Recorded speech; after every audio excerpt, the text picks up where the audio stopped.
Hello పిల్లలు, ఈరోజు మనం ఆవు పులి కథ చెప్పుకుందాం. అనగనగా ఒక ఊర్లో ఒక ఆవు దూడ ఉండేవి. అవి చాలా సంతోషంగా ఉండేవి. ఆవు దూడను చాలా ప్రేమగా చూసుకునేది.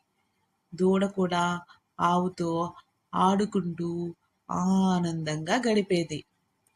ఆవు ప్రతిరోజు దూడను విడిచి మేత కోసం అడవికి వెళ్ళి తిరిగి వచ్చేది.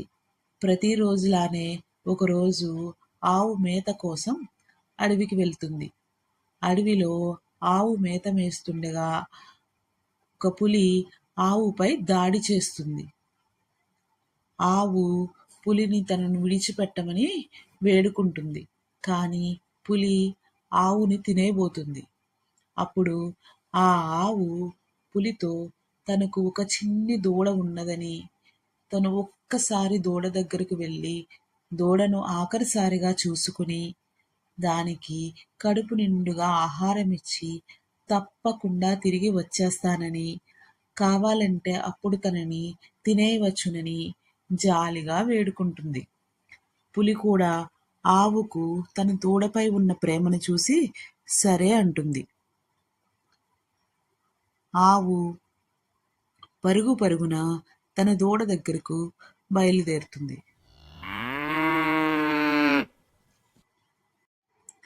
దూడ ఆవు రావడం చూసి సంతోషంతో ఆవు దగ్గరికి పరిగెత్తుకుని వస్తుంది.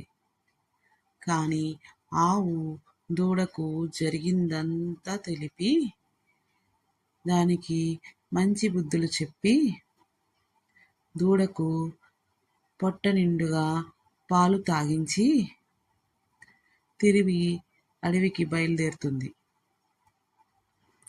పులి ఆవు కోసం ఎదురు చూస్తూ ఉంటుంది.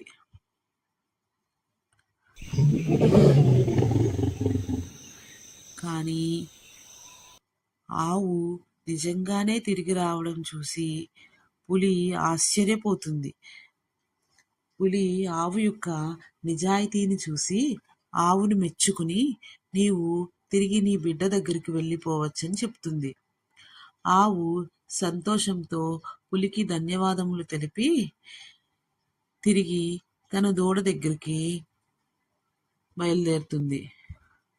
ఆవు రావడం చూసి దూడ పరిగెత్తుకుని ఆవు దగ్గరకు వస్తుంది. ఆవు దూడను ప్రేమతో దగ్గరికి తీసుకుంటుంది. చూసారా పిల్లలు, ఆవు తన నిజాయితీతో తన ప్రాణాలను ఎలా కాపాడుకుందో అలానే మనము కూడా నిజాయితీతో ప్రవర్తించాలి.